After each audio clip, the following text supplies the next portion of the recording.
कुबेरेश्वर बाबा की इस पवित्र धरा पर बैठकर भगवान शंकर की पवित्र कथा का लाभ ले रहे हैं।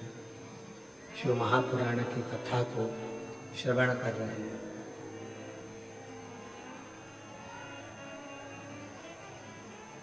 शिव की अविरल भक्ति, श्रद्धा और विश्वास। आवाज सेट नहीं है, बिल्कुल भी शून्य है। श्रद्धा और विश्वास का एक संगम शिव महापुराण की कथा है। बाहर की आवाज बढ़ाओ, बाहर की।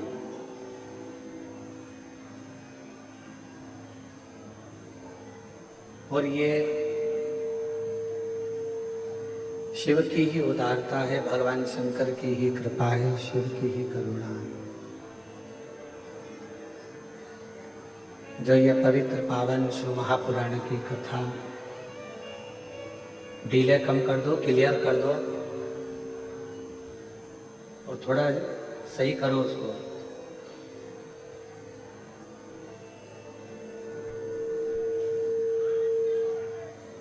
भगवान शिव की ही कृपा, करुणा, उनकी उदारता, उनकी दया है, जो ये पवित्र पावन शिव महापुराण की कथा आप और हम सब शिव गुरु शिव महापुराण की कथा को श्रवण करने के लिए बैठे।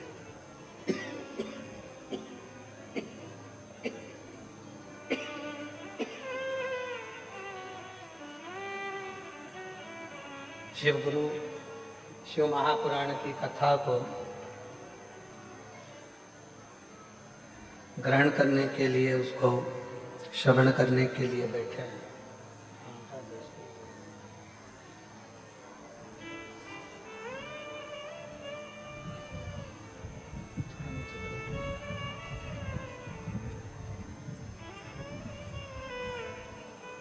एक अंश मात्र भी शिव महापुराण की कथा यदि हमारी चित्त में, वृत्ति में, मन में बैठती है तो स्वयं तुमरुका जी चंचूला देवी से कहते हैं कि इस कथा का जो तत्व है, इस कथा का जो रस तत्व है, वह हमारे जीवन को सार्थक कर देता है।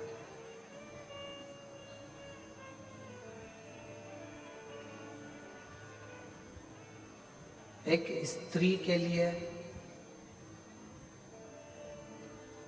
एक नारी के लिए, एक स्त्री के लिए उसका सबसे बड़ा गुरु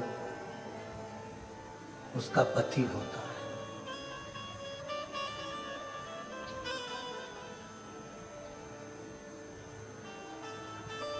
अगर कोई तुमसे पूछे कि एक स्त्री का, एक नारी का सबसे बड़ा गुरु कौन होगा, तो वो उसका पति होगा।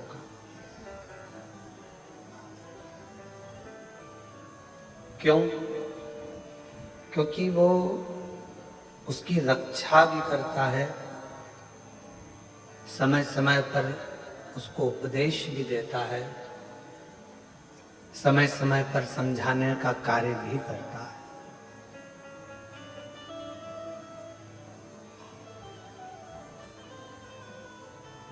पर यदि कोई गलन लेने में लगी है, गुरुजी का अनुशासन लेने में नहीं लगी।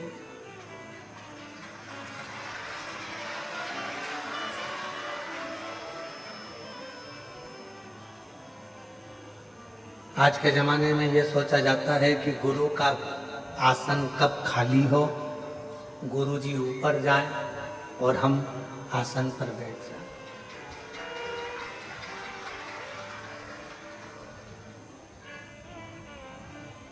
आसन से प्रीति नहीं, अनुशासन से प्रीत होना चाहिए। यदि गुरुजी के बतलाए हुए अनुशासन पर आप चल रहे हो, गुरुजी ने कह दिया कि ऐसा मत करो, मत करो। गुरुजी ने बोल दिया ऐसा करो, कर लो।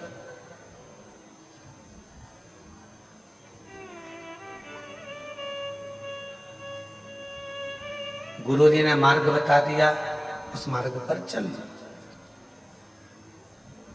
गुरु जी ने कोई उपदेश दे दिया, उसको श्रवण करो और उसको अपने जीवन में उतारो। आज चेला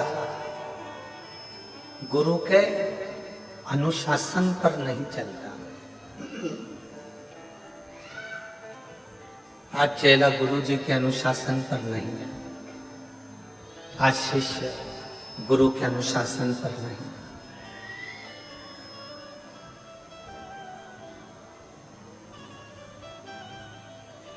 आसन जब गुरु चला जाएगा, गुरु जब देह तो त्याग देगा, देह का त्याग कर देगा, तो आसन तो किसी को भी मिल जाएगा। सिंहासन तो किसी को भी, ये चल रहे हैं,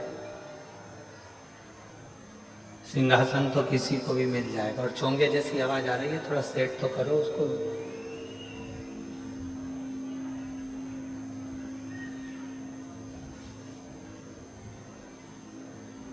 आसन किसी को भी मिल सकता है, किसी को भी प्राप्त हो सकता है, पर गुरु के बतलाए हुए अनुशासन पर, बेस कम करो, गुरु के बतलाए हुए अनुशासन पर जब हम चलते हैं तो यह निश्चित है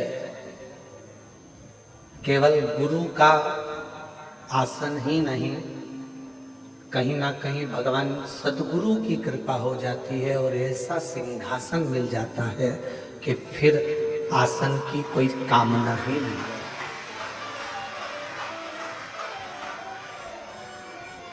फिर आसन की कोई कामना नहीं।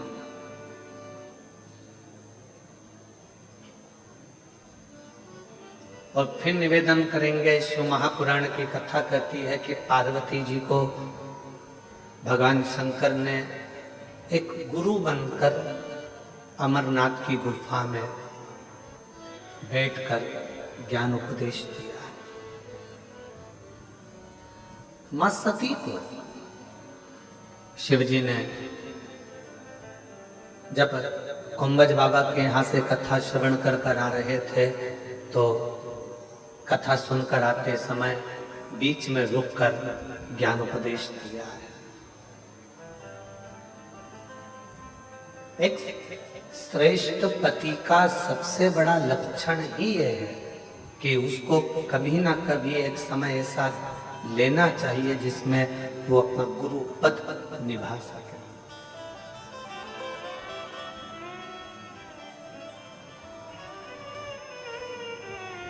वो अपना गुरु पद निभा सके।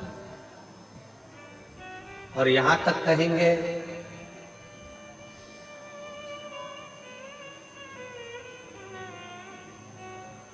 यदि मृत्यु लोक में एक नारी का शरीर मिला है, स्त्री का शरीर मिला है, पीछे के चोंगे होन खोलो भाई, पीछे के। अगर नारी का शरीर मिला है, स्त्री का शरीर मिला है, तो इतना जरूर कहेंगे कि नारी के शरीर में अगर ये शरीर आपको स्त्री का मिला है, तो नारी के शरीर में एक घर की सास के, घर के बुजुर्ग के और एक पति के चरण छूना चाहिए। बाकी के जगत में कोई भी हो, किसी के नहीं। उस बुजुर्ग को एक लोटा जल पिलाने का प्रयास करना, उसको अच्छा करना।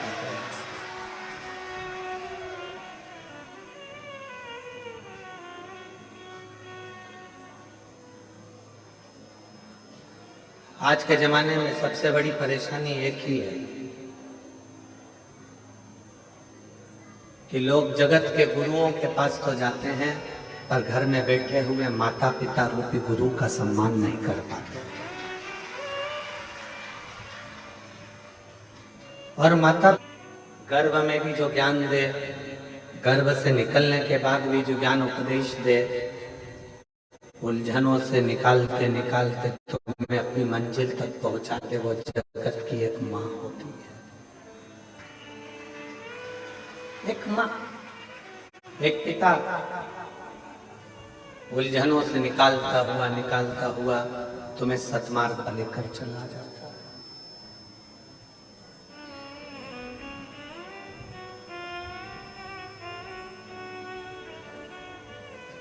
कई लोग कहते हैं कि बताओ, उनकी बहू ने हमारे पाँव नहीं छुए, उनकी बहू ने हमारे पाँव नहीं पड़े, चरण प्रणाम नहीं करा। जेठ के पाँव छूना है, थोड़ा दूरी से, चरण का स्पर्श नहीं होना चाहिए। नंदोई के पाँव छूना है, चरण यहाँ है, थोड़ा दूरी से, चरण का स्पर्श नहीं होना चाहिए।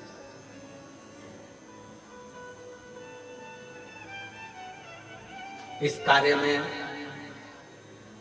मैं राजपूतानाओं को, राजपूतों की घर की बहुओं को बहुत बहुत साधुवाद देना चाहूंगा। इस कार्य को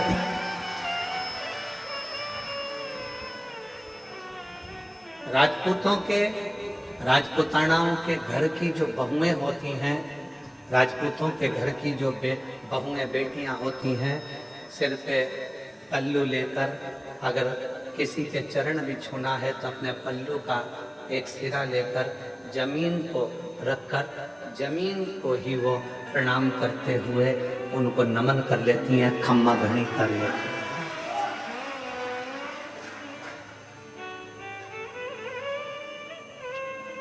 उन्होंने जमीन को हाथ लगाया, खम्मा घनी करा, प्रणाम करा, नमन करा।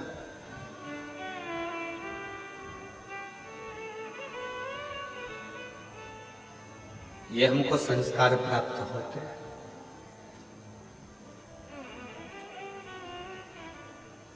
कितना भी विद्वान कोई पुरुष क्यों ना हो, कोई संत, साधु, सन्यासी, तपस्वी, साधक, उपासक, कितना भी विद्वान क्यों ना हो, उसको भी प्रणाम करना है तो थोड़ा दूरी से, चरण का स्पर्श नहीं होना चाहिए।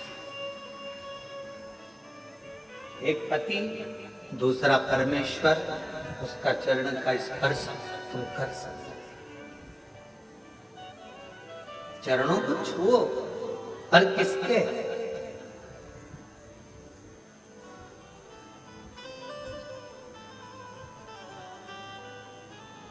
एक मेरे देव अधिदेव महादेव के मंदिर में पहुंचो, मेरे शंकर की चौखट पर जाओ, शिव जी के द्वार पर जाओ, तो शंकर भगवान का अगर मौका लगे आप लोगों को, अगर कहीं ऐसा शिव कृपा कर दे और शंकर जी की करुणा से अगर मौका लग जाए तो शिवलिंग का स्पर्श, जलाधारी का स्पर्श, और अगर नहीं मौका मिलता, किसी मंदिर में जल चढ़ाने का भी मौका नहीं मिलता, किसी मंदिर में जल चढ़ाने के लिए भी अंदर नहीं जाने देते, कोई बात नहीं, मन के हृदय में शिव को बिठाओ और भक्ति का जल अपने मन से चढ़ाओ, शिव उसको भी स्वीकार करो।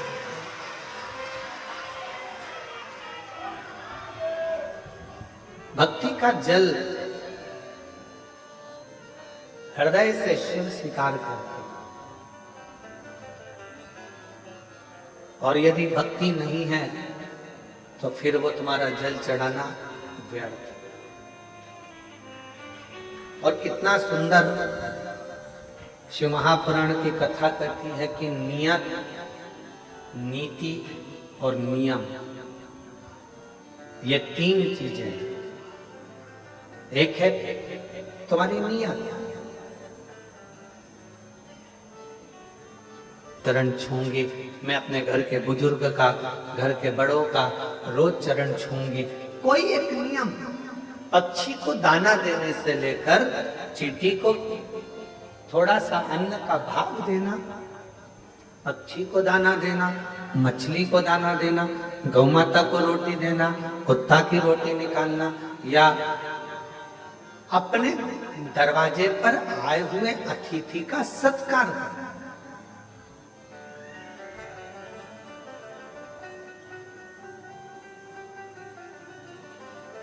आप लोगों ने एक शब्द सुना होगा, अतिथि देवो भव। क्या कभी आप लोगों ने विचार करा कि हमारे यहाँ अतिथि को भगवान का दर्जा दिया गया है?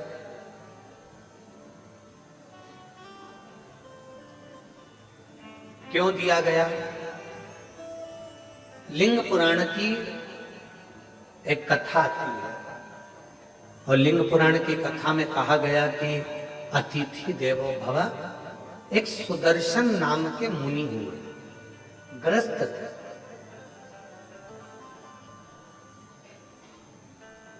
और सुदर्शन मुनि ग्रस्त आश्रम में रहने वाले अपनी पत्नी, अपने बच्चों के साथ अपना जीवन आनंद के साथ जीते थे।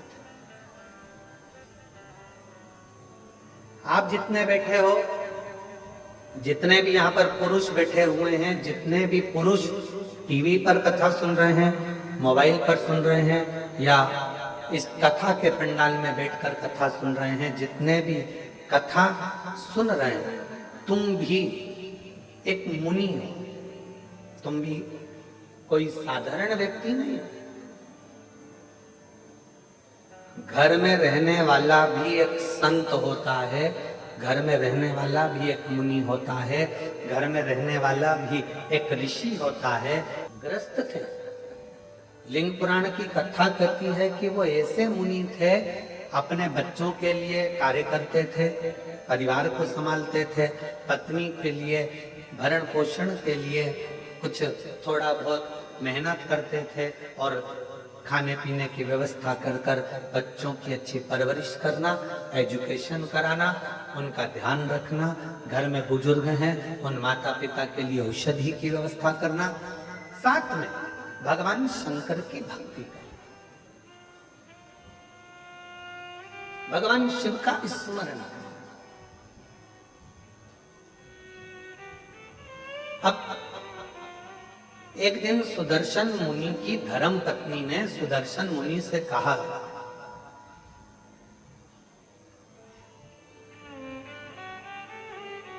कि मैं बच्चों में व्यस्त रहती हूं, बच्चों की परवरिश में व्यस्त रहती हूं, मैं भगवान के मंदिर नहीं जा पाती हूं, भगवान का भजन नहीं कर पाती हूं। कोई सरल सा तरीका बता दो जिससे मुझे शिव मिल जाए, शंकर भगवान का दर्शन हो जाए। इसका कोई सरल तरीका मुझे। अब तीनों चीजें जुड़ रही हैं यहाँ। नियत भी ठीक है, सुदर्शन मुनि की पत्नी, नीति भी ठीक है कि मुझे किसी का बुरा नहीं करना है, मैं सत्मार्ग पर चलूं, और नियम अपने पति से पूछ रही है कोई ऐसा बता दो कि मुझे मेरे शंकर भगवान का दर्शन, ऐसा नियम बता।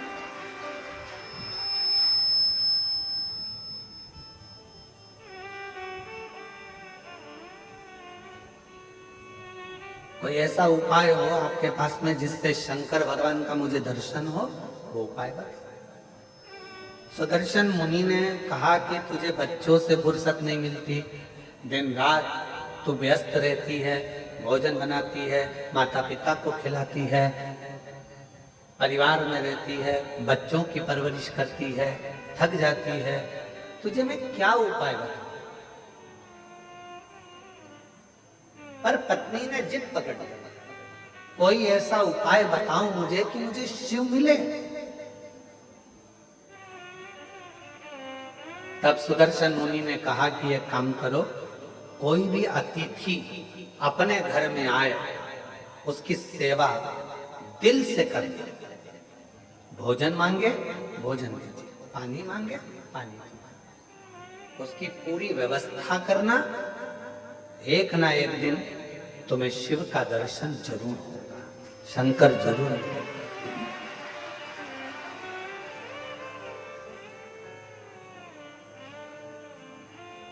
मेरे बच्चे,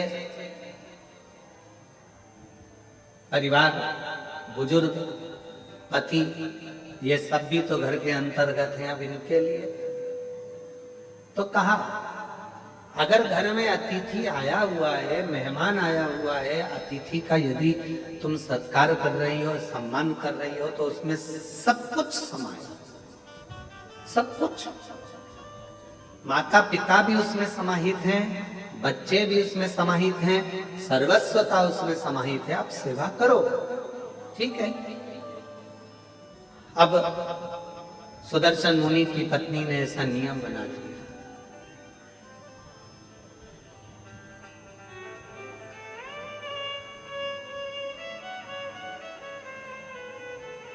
सुदर्शन मुनि की पत्नी ने ऐसा नियम बना लिया कि अब घर में कोई भी अतिथि आए उसका सम्मान करती है, उसका आदर करती है, उसका सत्कार करती है।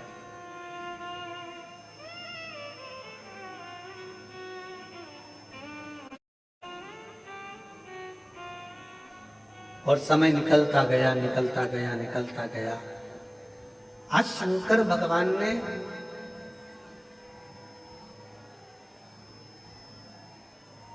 एलईडी बंद है क्या कि आवाज नहीं आ रही है?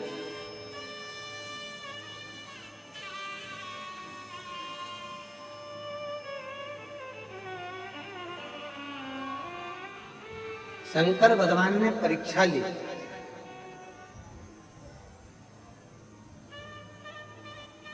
और सुदर्शन मुनि की परीक्षा लेने के लिए शिवजी अपनी धर्म पत्नी को बोल कर गए, पार्वती जी को, कि आज मैं एक गृहस्थ संत की पत्नी की परीक्षा लेने के लिए जा रहा हूं।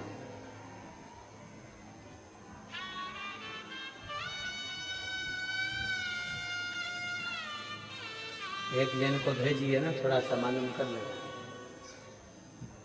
एलईडी है।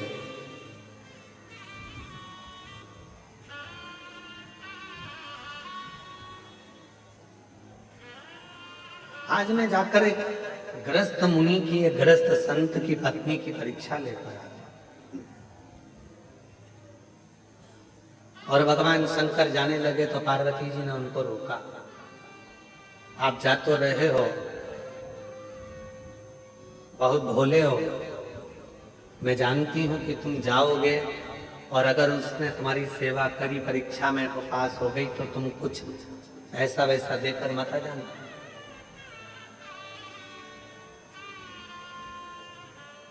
तुम कुछ ऐसा वैसा देकर मत आ जाना।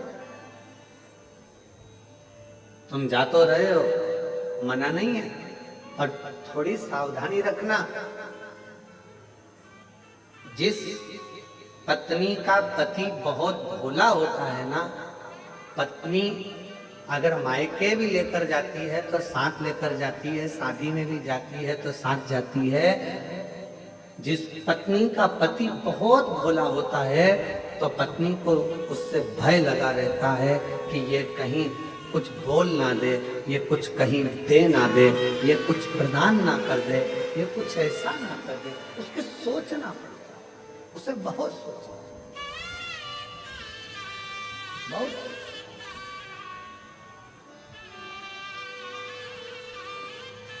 और शंभु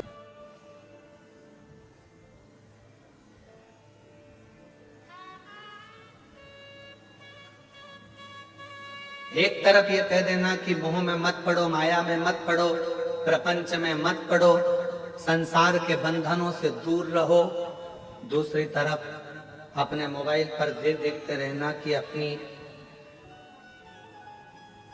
कितने फॉलोवर्स जुड़े हैं, अंदाजा कठिन। यदि आप संत हैं, साधु हैं, सन्यासी हैं, तपस्वी हैं, साधक हैं, उपासक हैं, तो फिर आपको विरक्ति का भाव आना चाहिए आपके अंदर, कामक्ति का नहीं। कितना जुड़ा, कितना प्राप्त हुआ, कितना लिया, कितना दिया, कितना करा, उससे बात।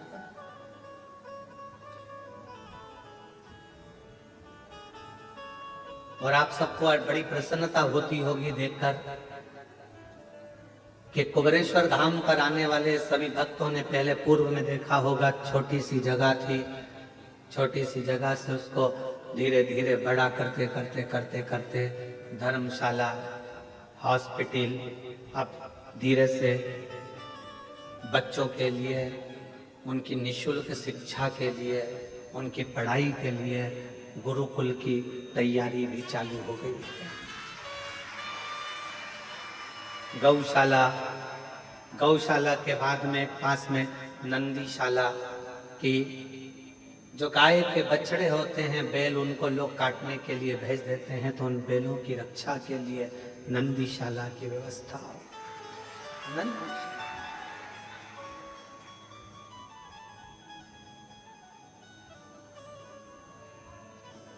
एक हॉस्पिटल की रचना शायद 15-20 दिन के अंदर उसकी भी शुरुआत आप लोग एलईडीओ के माध्यम से, आस्था चैनल के माध्यम से देख रहे होंगे। जो यात्री आते हैं उनको कोई तकलीफ ना हो, उनको कोई कष्ट ना हो, उनका निःशुल्क सारा इलाज हो सके, उनके लिए हॉस्पिटल की रचना करिए।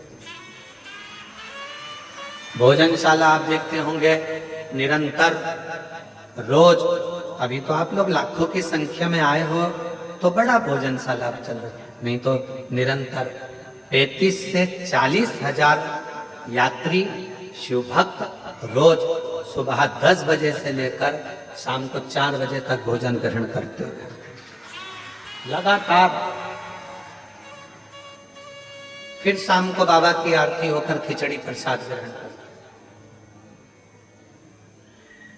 अभी यह कथा बाबा के इस पावन ग्राउंड में हो रही है, प्रांगण में हो रही है। यह पूरा प्रांगण तो आप लोगों की पार्किंग आदि की व्यवस्था के लिए है। इसी के ठीक पीछे जहां कथा होती थी वहां बहुत बड़ा एक इस टेंट का नहीं, बड़ा लोहे का एक शेड बन रहा है जिसमें लाखों भक्त एक साथ बैठकर आराम से कथा सुनते। आप लोगों को पानी ना लगे, गर्मी ना लगे, उसकी व्यवस्था करते हुए 6 से 7 महीने में वो तैयार हो जाए।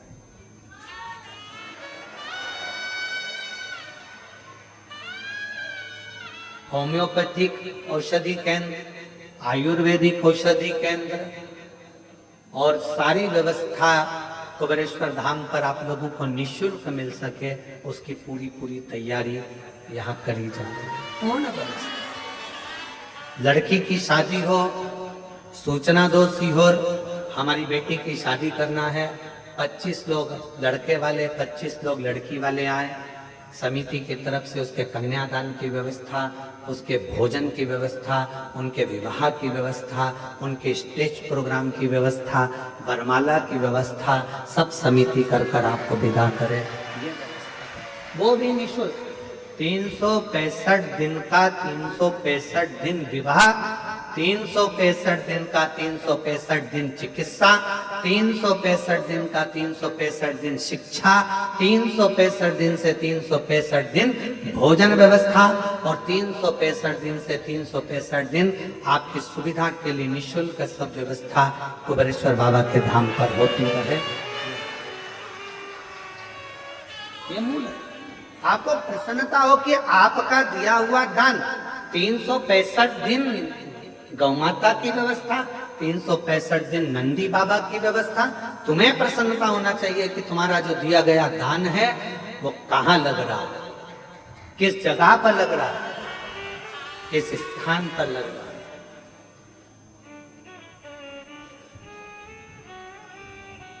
और तो और जो बच्चे पढ़ने में होशियार हैं और फीस जमा नहीं कर पाते तो उनके फीस की व्यवस्था भी विठलेश सेवा समिति पूरे भारत में कर रही है, केवल मध्य प्रदेश नहीं, पूरा भारत।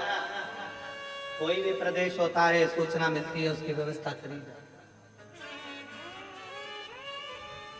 शिव है तेरा तुझको अर्पण, तेरा है तुझे समर्पित। हमारी माता ने तो हमको जन्म दिया था तो हमारे पास में बिछाने के लिए, हमारी माँ के पास में गोदड़ी भी नहीं थी। तुलसी के क्यारे के नीचे जन्म हुआ था और तुलसी के क्यारे के नीचे जन्म हुआ था। हमारी माता का हाथ पकड़कर खींचकर हमारी ताई लेकर कक्ष में गई। बिछाने का सामान नहीं था तो जो मुरमुरा होता है, क्या बोलते हैं उसको, परमल, मुरमुरा, पोहे की लाई जो प्रसाद में खाते हो, मुरमुरा, उसका टाट पड़ा हुआ था बोरा जिस पर हमारा जन्म हुआ। उस बोरे पर जन्म हुआ है और मृत्यु के समय पर भी कोई राजसी ठाट नहीं। यही मानव का शरीर ऐसे ही छूट कर चले जाना है, इसलिए आपका आप में ही लगा कर जाना है कि आप लोगों की जिंदगी के साथ श्रेष्ठ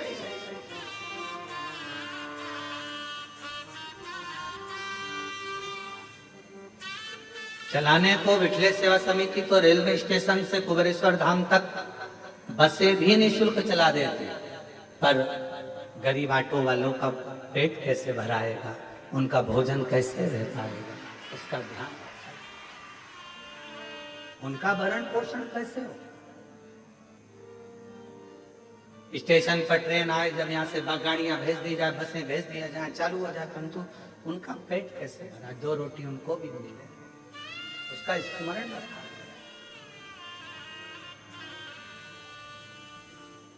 शिव भक्ति को धारण करो,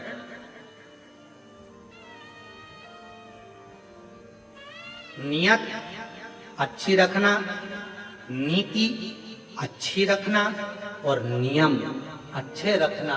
फिर दुनिया चाहे गाली दे, अपशब्द कहे, ताना दे, आड़ा टेढ़ा बोले, उससे मतलब आपकी नीति ठीक है ना, आपका नियत ठीक है ना, आपका नियम ठीक है ना, फिर नहीं सोच, फिर बिल्कुल विचार नहीं करना अपने।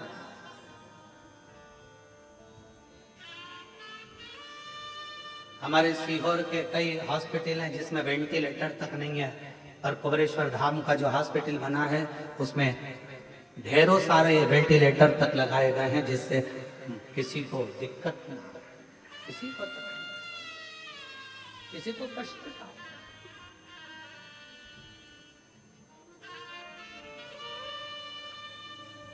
शिव शिव है, ओगरदानी ओगरदानी शंभु है, शंकर।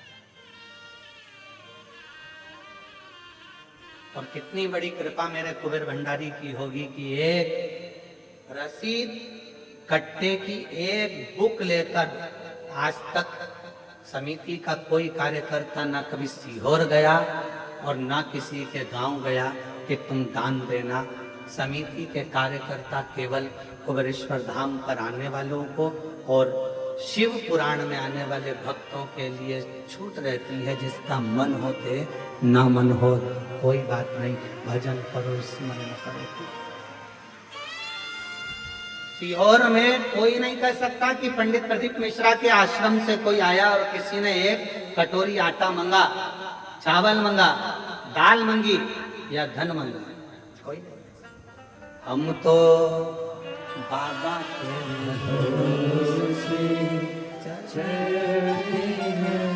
जब वो पाठ कर रहे हैं, सुबह 8:30-9 बजे पाठ चल रहा है और हमारे ललित महाराजा कर कहते हैं कि दूध की जगह छाछ डल गया। कैन भरकर 100 लीटर छाछ डल चुकी है खीर में, उसमें दूध नहीं था, छाछ थी। अब क्या होगा? तो जब वो छाछ को दूध कर सकता है तो वो दुनिया का सारा भंडार भी भर सकता है। हम उसके आश्रित होकर चलते।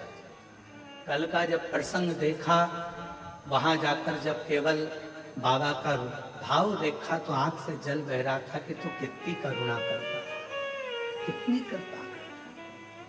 कब तू दूध का छाछ कर देता है, छाछ का दूध कर देता है, पता ही नहीं पड़ता। नहीं तो 2 दिन पहले छाछ तो आज की कड़ी के लिए आई थी, आज जो कड़ी बनना थी छाछ उसके लिए आई थी, और मालूम पड़ा वो खीर में पड़ गई। और तेरी कृपा का क्या भरोसा, कब किस पर हो जाए, जरा सी हम पर कर दो, जरा सी हम पर कर दो। जिस पर भी हो गई तेरी करुणा कृपा हो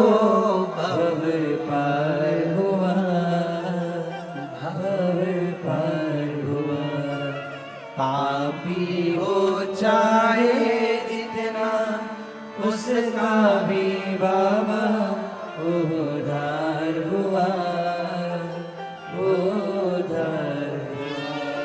गिद्ध अजामिल गणिका जैसे तेरे मन को भा, जरा सी गम पर कर दो, जरा सी गम पर कर दो।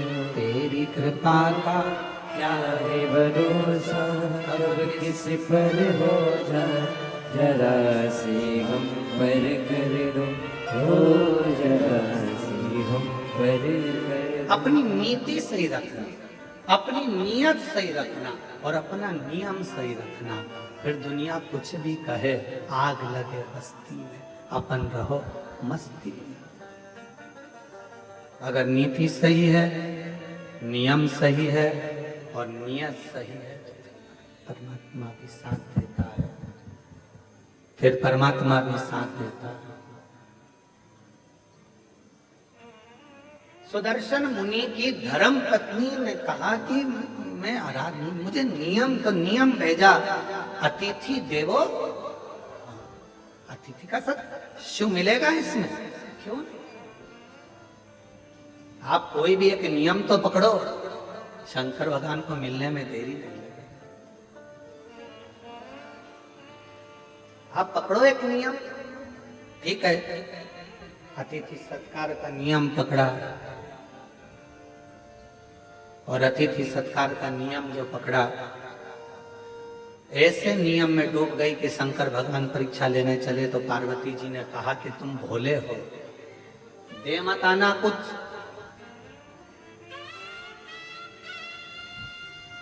और भोला जो होता है ना, उसके साथ भोलेनाथ हर पल होता है, हर पल।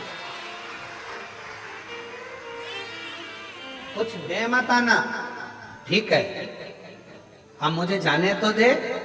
पत्नी ने, माता पार्वती ने प्रसन्न चित्त से अपने पति को भेजा। एक दरिद्र का वेश बनाकर, बड़ा तन पर कपड़े फटे हैं, अग्नि के दरवाजे पर, माता भिक्षाम देगी। की साइज इतनी बड़ी है, और जो गाय के लिए रोटी बनाई वो इतनी सी।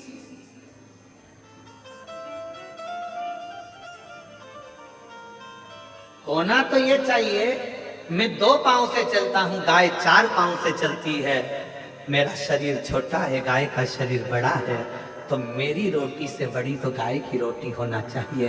पर संसार के लोगों ने अपनी रोटी से छोटी रोटी गाय की कर दी है। बोलो, ये गलती केवल सुदर्शन मुनि की पत्नी से नहीं, अपने घर में भी होती है।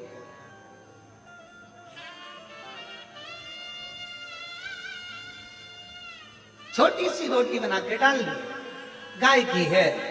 अरे गाय की है तो जितनी बड़ी रोटी पति खाता है उससे दुगनी बड़ी तो गाय की होना चाहिए। जितनी पतली रोटी तुम पति के लिए बनाती है उससे दुगनी मोटी रोटी गाय की होना चाहिए, क्योंकि उसका शरीर बड़ा है, दिन भर चलती है, दिन भर फिरती है।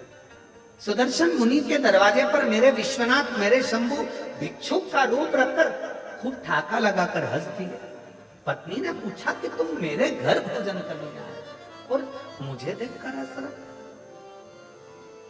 शिव जी ने कहा कि ये रोटी तो बहुत छोटी है गाय की, रोटी तो बड़ी करो। पत्नी सुन रही थी सुदर्शन मुनि की, बाबा की बात सुनकर उसकी आंखों से जल भर गया। आज तक मैंने केवल कपट ही करा, बच्चों को ज्यादा खिलाया, पति को ज्यादा खिलाया, और गौ माता को केवल 1 रोटी, और वो भी छोटी सी। मतलब मेरी कपट की जिंदगी चल रही थी। आज से हे अतिथि, तुम मेरे दरवाजे पर गुरु बनकर आए हो और तुमने मुझे उपदेश दिया है, उपदेश दिया है। आज से मैं कभी कपट नहीं करूंगी।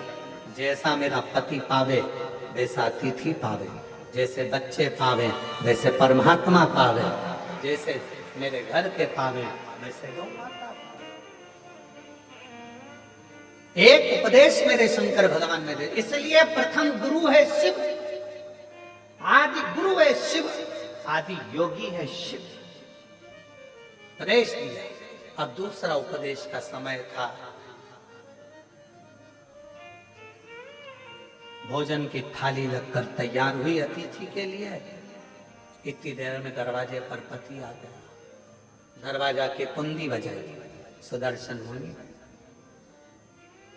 द्वार खोलो, दरवाजा खोलो। पत्नी अंदर से आवाज लगा दी, कौन है? पति चिल्ला कर बोला, क्या तुझे मेरी आवाज सुनाई नहीं देती? मैं तेरा पति, तेरा भरतार, और तू दरवाजा नहीं खोलती? पत्नी आवाज लगाकर कहती है, आपने कहा था अतिथि देवो भव। अभी मैं अतिथि को भोजन करा रही हूं। लाओ जरा एक गिलास दूध और लाओ जाओ। सुदर्शन मुनि की पत्नी दूध का गिलास लाओ। अब बोले, बाबा मेरे झोले में जो कपड़े रखे हैं वो सारे चल चल के गंदे हो गए। माँ धो दोगी? माँ कपड़े धो रही। 1 घंटा कपड़े धोने में हो। अब बाबा बोले कि मेरे को पानी पीना है। पानी नहीं।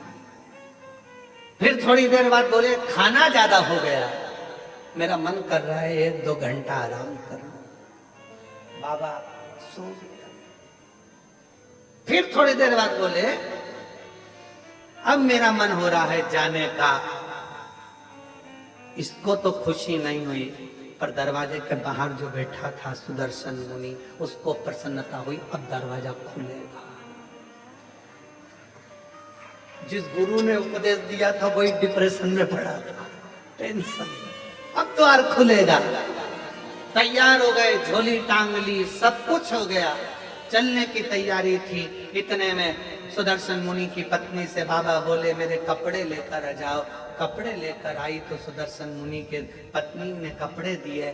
जो कपड़े दिए तो बाबा बोले, अभी तो ये गीले हैं, जब तक सूखेंगे नहीं तब तक जाऊंगा। अभी गीले हैं, अभी नहीं जाऊंगा। लिंग पुराण की एक कथा है, बड़े प्रेम से अगर आप पढ़ेंगे तो 122 नंबर के अध्याय पर इसको प्राप्त करेंगे। बड़ा सुंदर चल। अब कपड़े सूखेंगे नहीं तब तक जाऊंगा नहीं। बैठ गए। अब वो बाहर बैठा पति फिर बैठ गया बेचारा। संध्या होने लगी, शाम का समय होने लगा। सुदर्शन मुनि की पत्नी से बाबा बोले, देख के आओ कपड़े सूखे? हाँ बाबा सूख गए, ले आओ।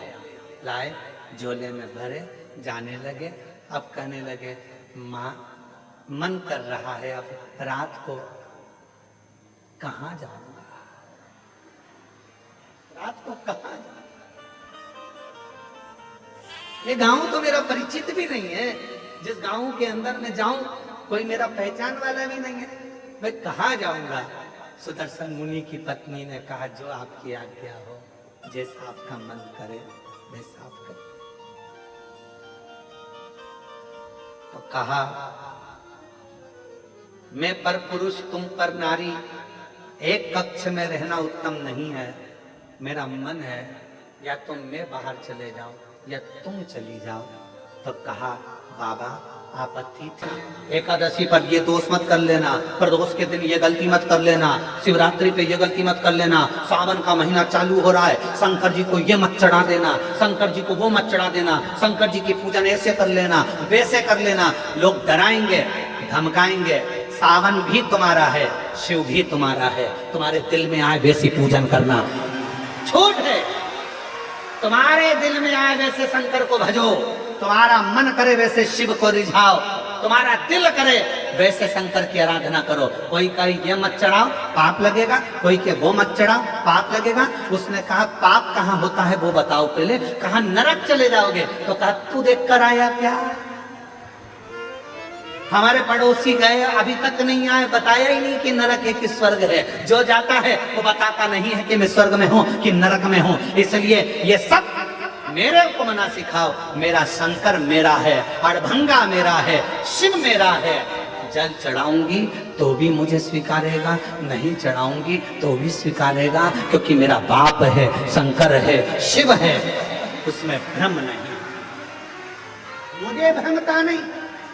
मैं आडंबर में पड़ने वाली नहीं। कोई ने कहा ये मत चढ़ाओ, कोई ने कहा वो मत चढ़ाओ, कोई ने कहा ऐसा मत करो, कोई ने कह दिया वैसा मत करो, कोई ने कहा ये कर देना तो ऐसा हो जाएगा, कोई ने कहा वैसा कर देना तो वैसा हो जाएगा। अरे हम तो सरल है, कहना सरल है, ऐसा मत करो, ऐसा मत करो,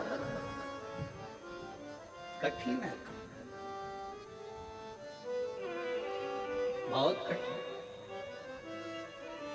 पति उपदेश दे दिया, अतिथि देवो भव, दरवाजे पर सो रहा है। सुदर्शन मुनि दरवाजे पर सो रहे हैं, कुछ लेकर ना चले जाए।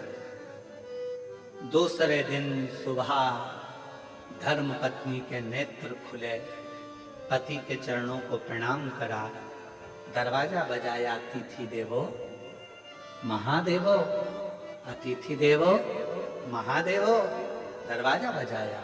शंकर भगवान जो रूप में थे, दरवाजा खोला, खोलकर जो पत्नी ने दर्शन किया, ये कोई दरिद्र भिक्षुक नहीं है, ये तो मेरा देव अधिदेव महादेव है।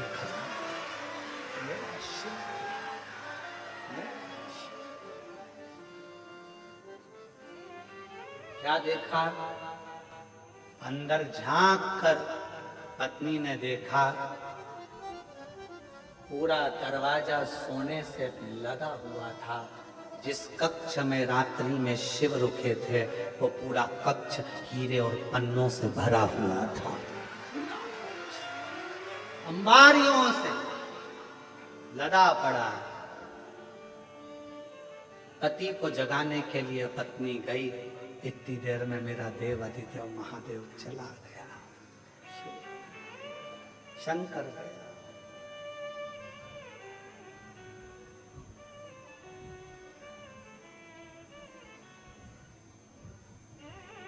पत्नी ने पति के चरण पकड़ लिए। आपने कहा था अतिथि की सेवा करना, शंकर का दर्शन हो जाएगा। आपके बराबर दुनिया में कोई गुरु नहीं मिलेगा। आपके कहने पर मैंने अतिथि की सेवा करी और वास्तव में मुझे शिव का दर्शन हो गया। शिव का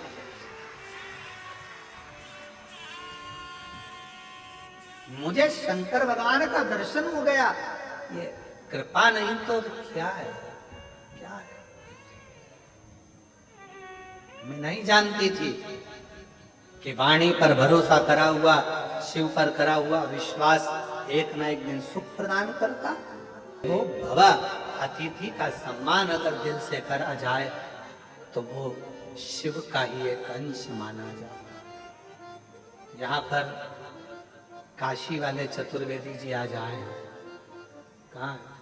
ये काशी में जब कथा थी, हम विदा हो रहे थे, तब इनकी आंख में आंसू भरा हुआ था। इनकी धर्म पत्नी और ये दोनों का दोनों की आंख में आंसू था। और हमने पूछा, हम जा रहे हैं इसलिए रो रहे हो क्या?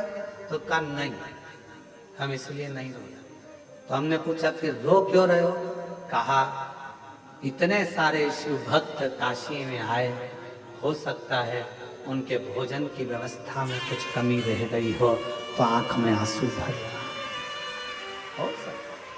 साधु का चतुर्वेदी दोनों हो सकता है उनके सेवा में कोई कमी रह गई।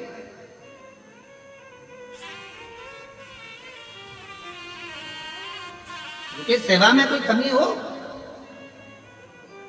महाराज कुबेरेश्वर धाम पर भोजन व्यवस्था चलती है। हम हमेशा जब भी कथा कर कर सीहोर आते हैं तो अपने शिव भक्तों से, सेवादारों से एक ही बात करते हैं कि सबको भरपेट भोजन मिले, किसी से ऊंची आवाज में बात ना करें, किसी को अपशब्द ना कहें, किसी को ताना ना दें, किसी को आड़ा टेढ़ा ना बोलें, जो हो वो प्रेम से खिलाओ, पर किसी से कोई शब्द ऊंची आवाज में ना बोला जाए, क्योंकि अतिथि देवो भव, भगवान शिव का एक बुजुर्ग है, बूढ़ा है, जवान है, बच्चे हैं, बीमार है, अच्छा है, जैसा भी है, मेरे बाबा का बेटा बेटी इस धाम में आता है, उसका सत्कार पूरा करो, उसका सत्कार पूरा करो, उसको कोई कमी नहीं रहना चाहिए।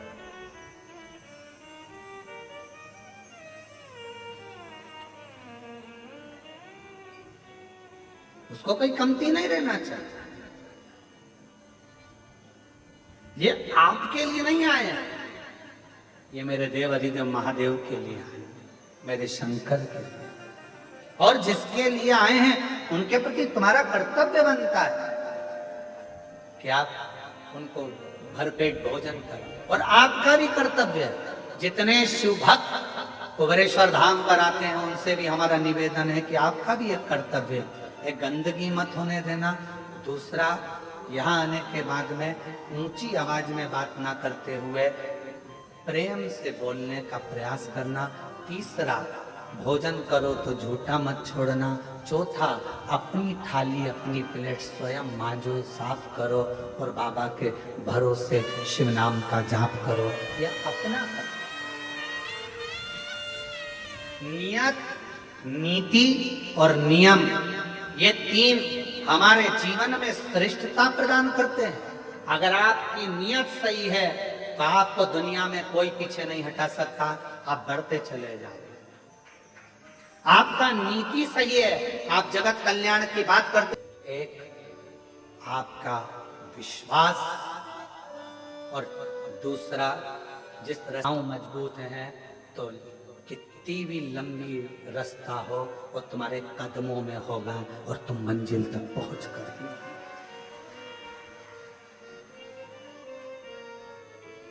कितना भी लंबा रास्ता है, कितनी भी लंबी मंजिल बहुत दूर क्यों ना है, मंजिल रास्ता कदमों में होता है अगर विश्वास प्रबल होता है, भरोसा प्रबल होता है। मेरे भगवान शंकर माता सती के भी गुरु हैं और मेरे भगवान शंकर माता पार्वती के भी गुरु हैं। अब गुरु का एक बहुत बड़ा फर्ज है,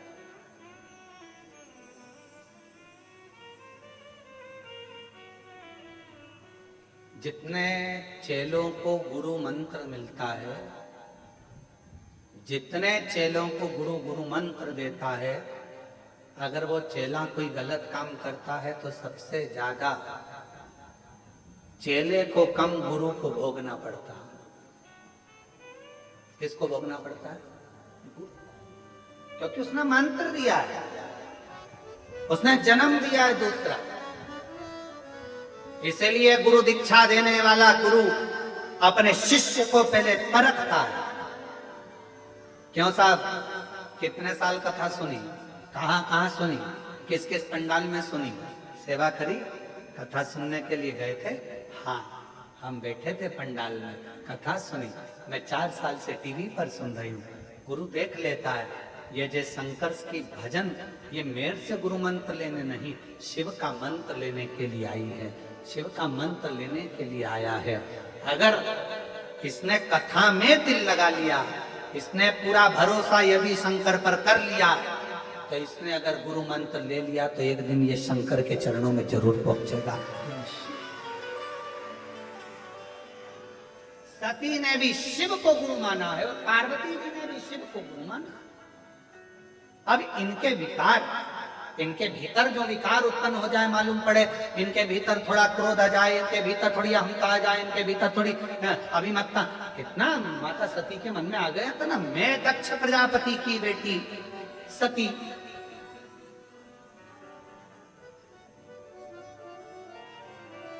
और मुझे कुंभज ऋषि के आश्रम में कथा सुनाने लेकर जा रहे।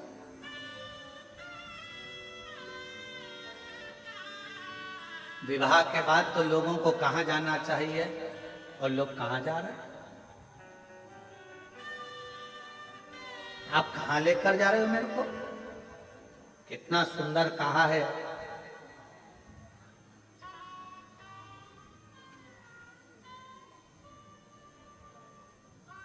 विवाह करने के बाद भी अगर तुम्हारी बुद्धि में ये बैठ जाए कि हमें गुरु के दरवाजे जाना है, कुबेरेश्वर धाम जाना है, भगवान के मंदिर जाना है, उसके बाद फिर कहीं जाने की सोचेंगे तो समझ लेना कि तुम्हारे बहू और बेटा दोनों सार्थक हैं। साधु का एक स्वभाव सार्थकता है, साधुता है।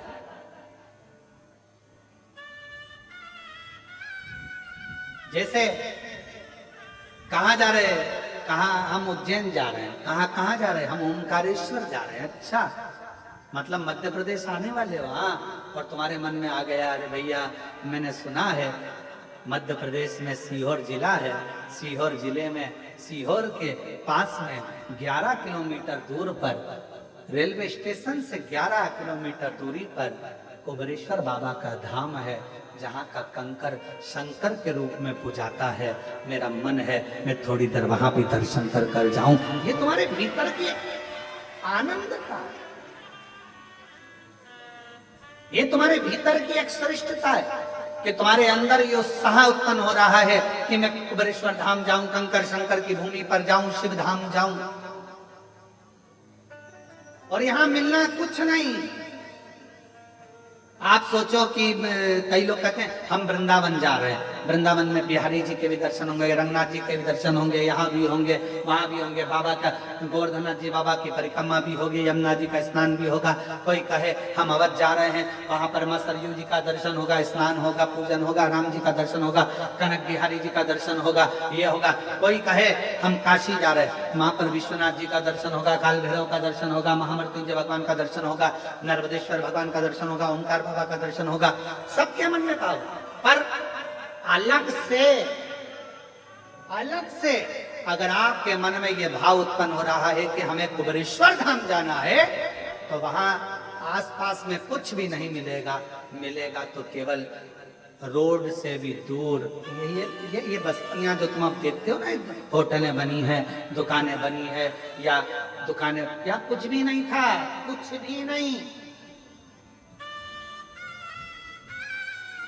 और पूछना ये गांव के लोगों से, यहाँ के गांव के आसपास के लोगों से, कुछ भी नहीं था। मां रोड से यहाँ गौशाला, गांव के लोगों से वहीं पर पूड़ी बनाते, वहीं पर रोटी बनाते। कोई गांव का व्यक्ति या कोई व्यक्ति वहां से भूखा प्यासा निकलता तो उसको मालूम पड़ता कि यहाँ कुछ मिल जाएगा, बैठता, उसको रोटी बनाकर टिक्कड़ बनाकर अपना शिव नाम जपना, गायत्री का अनुष्ठान करना, श्री शिवाय नमस्तुभ्यम जपना और उसको खिला देना, पवा देना और उसका चलेगा। क्या था? कुछ नहीं। आज पूरा शहर बस गया, पूरा शहर। क्या था? केवल शिव, केवल शिव। छोटा सा शिव जी का स्थान, उसके सिवाय कुछ नहीं, बस कंकर शंकर, उसका भजन, उसकी भक्ति और उसका नाम।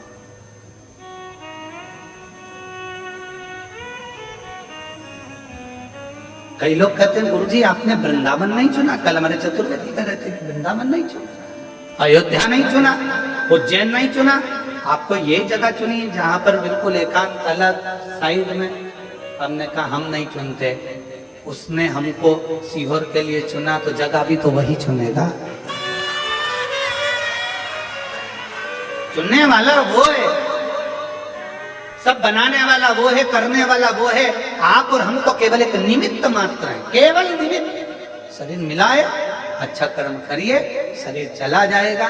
लोग याद करें ना करें, पर इतना तो करेंगे कि कुबेरेश्वर धाम में आकर एक लोटा जल चढ़ाकर भगवान की विरल भक्ति को धारण करें। उससे ज्यादा कुछ बाबा से प्रार्थना करी, 5 कंकर बीन कर पूजन करी, 1 कंकर साथ ले गए, बाबा से विनय कर कर रुद्राक्ष मांगा, ले गए। जो कामना कर कर आए हो, मेरा विश्वास कहता है 3 महीने में बाबा वापिस बुला लेगा।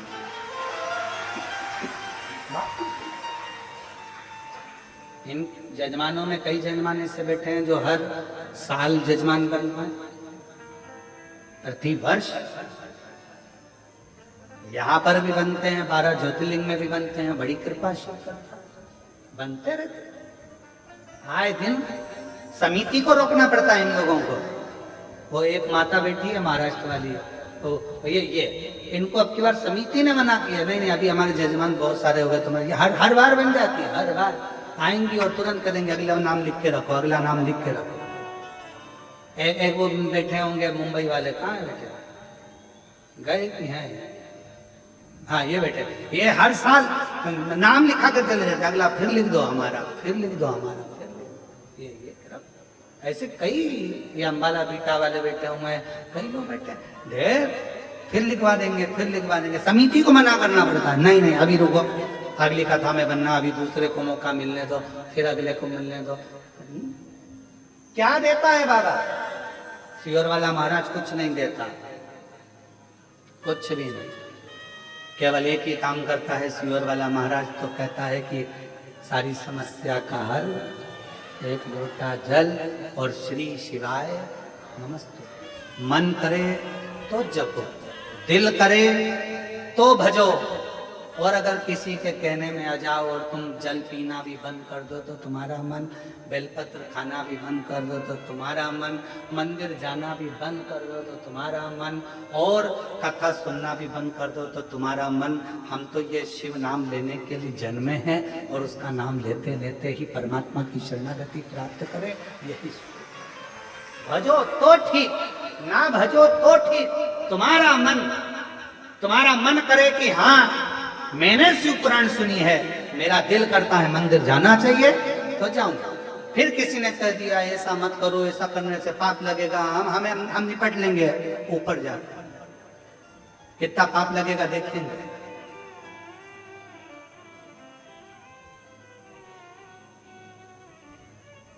शायद भारत की भूमि पर जितना विरोध किसी पुराण का नहीं हुआ होगा, उतना विरोध शिव महापुराण का हुआ है। जो मिलता है केवल शिव पुराण का, ये ऐसा बोल दिया, वैसा बोल दिया, ये गलत कर दिया, वो गलत कर दिया। अरे कुछ भी गलत करा, उसका नाम तो पशुपति नाथ है। एक कुत्ता भी जाता अगर उसे चाट लेता है तो अगला जन्म नहीं पाता है, उसको पशुपति नाथ कहते हैं। एकांत में शंकर जी का ओटला, शंकर जी का मंदिर खाली पड़ा है, उस खाली पड़े मंदिर में कोई नहीं जाता, तो कौन पहुंच गया? कुत्ता। कौन पहुंच गया? गाय। कौन पहुंच गया? पशु पक्षी जानवर जीव सांप बिच्छू सब उस मंदिर के अंदर होंगे, शंकर जी से चिपके रहेंगे, शिवलिंग से चिपके रहेंगे। चीटा शिवलिंग के पास, चीटी शिवलिंग के पास। किसी मंदिर की बड़ी बड़ी मूर्तियों का दर्शन करिए, बड़े बड़े इष्ट भगवान का दर्शन करिए, किसी मंदिर में तुम्हें चीटा चीटी नजर नहीं आएगा, शंकर जी के पास सब चिपके रहेंगे। फूल में इल्ली, वो भी शंकर जी से चिपकी, वो भी चिपकी, और ऐसे चिपकी ऐसा लग रहा है जैसे पूछो मती कि इतने प्रेम से कैसे चिपकी। समझो, जब पशु पक्षी जानवर जलचर थलचर वायुचर ये सब शिव के करीब में है, क्यों? क्योंकि उसका नाम विश्वनाथ है। वो सारे विश्व के वासियों को, चाहे जो भी जीव है, उसको अपना बना लेता है। लोग कहते हैं पाप लगेगा, शिव महापुराण की कथा कहती है भगवान का जल पीने से पाप नहीं। शिव पुराण की कथा कहती है अगर कोई शंकर जी का प्रसाद लेकर जा रहा है, उसका मात्र दूर से खड़े होकर भी दर्शन कर लिया जाता है, तो फिर उसके परिवार की 71 पीढ़ियां वैकुंठ चली जाती है, भोगना नहीं पड़ता है। ये शिव पुराण में लिखा है। विद्येश्वर संहिता के अंदर शिव महापुराण में लिखा कि शिव जी के प्रसाद का मात्र दर्शन करने से भी 71 पीढ़ियां तर जाती है, 71 पीढ़ियां। तो फिर शिव तत्व क्या, उसको समझे तो। शिव माता पार्वती जी ने शंकर को अपना गुरु माना, और गुरु का फर्ज है विकारों को हर लेना, कष्टों को हर लेना, तकलीफों को हर लेना।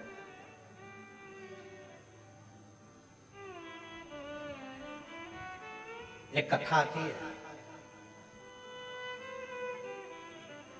दारूका नाम का एक असुर,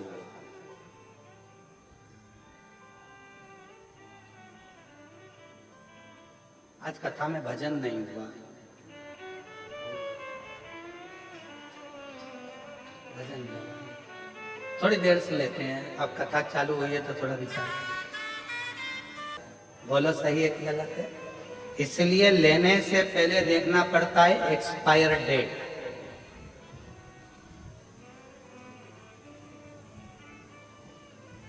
हमारे कुबेरेश्वर धाम में कई लोग आते हैं कि साहब हमको बिस्कुट बंटवाना है, कोई कहता है साहब हमको पानी बंटवाना है, कोई कहता है साहब हमको ये चीज बंटवाना है। हम कहते हैं बंटवाने से पहले तुम जो बिस्कुट भेजोगे उसकी तारीख का फोटो खींचकर भेजो, उसकी एक्सपायर तारीख कब की है। तो हम धाम पे से बंटने देंगे, मालूम पड़े एक्सपायर हो गई, किसी काम की नहीं रही और तुमने कहा कहाँ दिया तो के धाम पे दिया, मरते लोग आते हैं, बढ़ जाएगा। सीहोर कुबेरेश्वर धाम पर तो किसी के घर में अगर शादी में बूंदी लड्डू भी ज्यादा बन जाते हैं और अगर वो देना भी चाहे तो सीहोर कुबेरेश्वर धाम पर नहीं लिए जाते हैं। क्यों? यहाँ बाबा का धाम है। जो बाबा को भोग लगेगा, जो बाबा की प्रसादी बनेगी, भले रूखी बने, सूखी बने, खिचड़ी बने, जो मेरा कुबेर भंडारी खाएगा पाएगा वही उसका शुभ भक्त पाएगा। उसके सिवा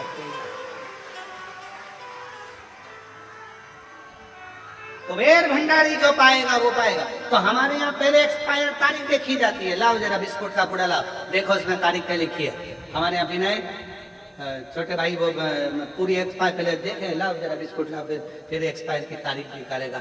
एक्सपायर ये खोखा बेकार हो गया, इसको भट्टी में डाल दो, चूल्हे में डाल दो, सब्जी बन रही है चूल्हे के अंदर डाल, ये किसी काम का। दवाई एक्सपायर हो जाती है, एक दिन तुम्हें जीवित रखने वाली दवाई भी एक्सपायर हो जाती है। शिव महापुराण की कथा कहती है दवाई एक्सपायर हो उससे पहले उसको खा लो, और तुम एक्सपायर हो उससे पहले शिव नाम गा लो, इससे बढ़कर सुख नहीं। भजन करो, स्मरण करो, कीर्तन करो। एक दारुक नाम का असुर, एक दारुक था, एक दारुका था। दारुका नाम का असुर ब्रह्मा जी से वर मांगा, मैं मरूं ना, मेरे प्राण ना छूटे, मेरे प्राण ना छूटे, मैं मरूं ना। ब्रह्मा जी ने कहा ये तो नहीं हो सकता, देखो भाई मरना तो पड़ेगा, और मेरे जीजा जी और मेरी जीजी जी, मेरी जीजी और मेरे जीजाओं, मेरी बेटियां बेटाओं, मेरी माताओं, मेरे भाई, मेरी बहन, मेरे बंधुओं, ध्यान रखना शरीर मनुष्य का मिला है। कहते हैं इस मानव शरीर को पाने के लिए तो देवता भी तरसते हैं, और इतना अच्छा कीमती शरीर मिला है। इस कीमती शरीर में खूब मेहनत करो, और खूब मेहनत के साथ में, परिश्रम के साथ में, विश्वास रखकर शिव की आराधना करो। एक ना एक दिन भगवान तुम्हें मंजिल तक पहुंचा। कीमती है मानव देह, और मानव देह अनमोल रे, माटी में नारोल रे। अब तो मिला है फिर न मिलेगा, कभी नहीं कभी नहीं कभी नहीं रे। मनुष्य जन्म अनमोल रे, माटी में ना मोल रे। अब तो मिला है फिर न मिलेगा, कभी नहीं कभी नहीं कभी नहीं। ये मानव का शरीर मिला, बड़ा कीमती है, इसको समझो।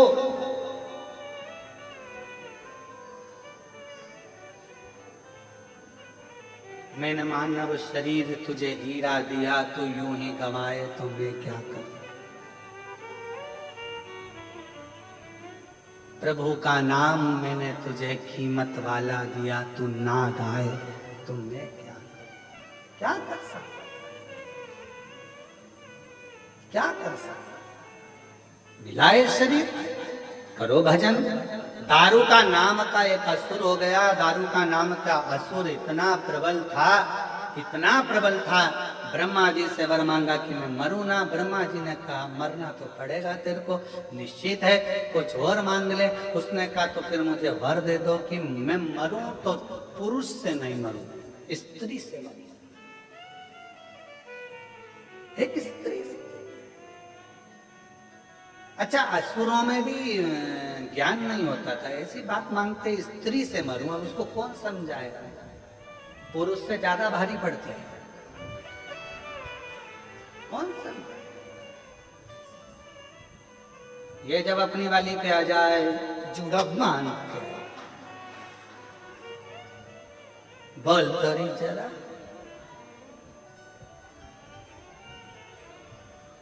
फिर बोल। अब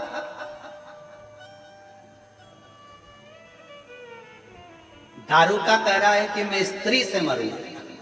ब्रह्मा जी मुस्कुराने लगे। ब्रह्मा जी को मालूम था तो हल्के में ले रहा है, हल्के में।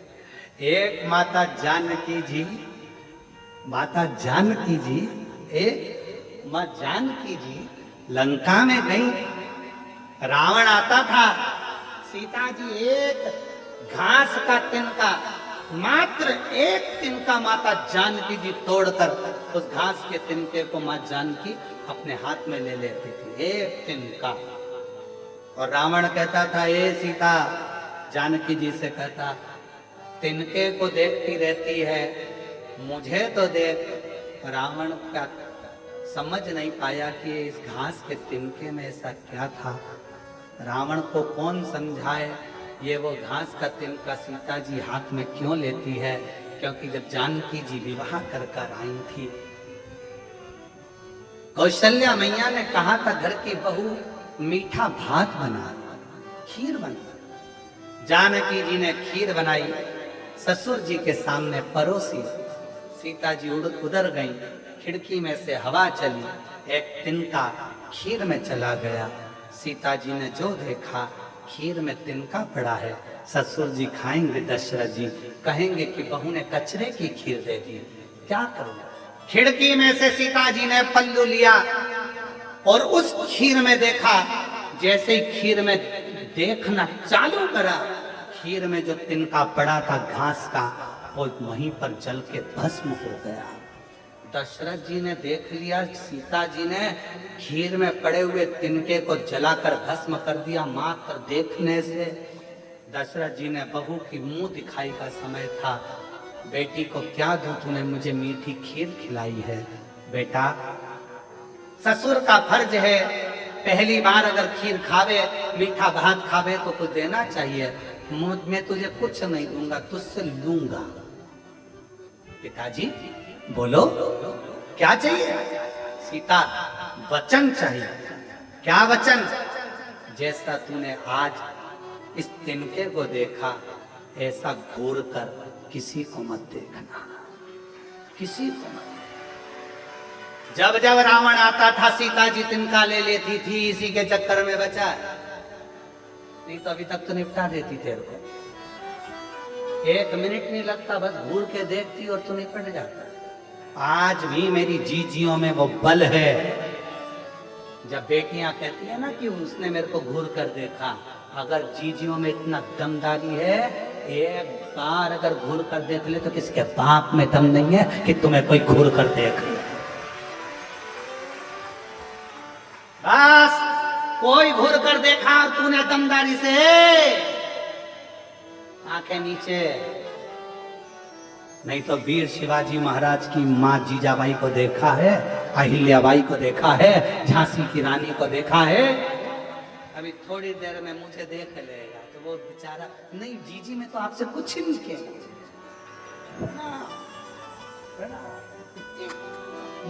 नेत्र में इतना बल है। देखो कथा दारू का कह रहा है कि मुझे वर दो, मैं स्त्री से मरूं, स्त्री से, नारी से।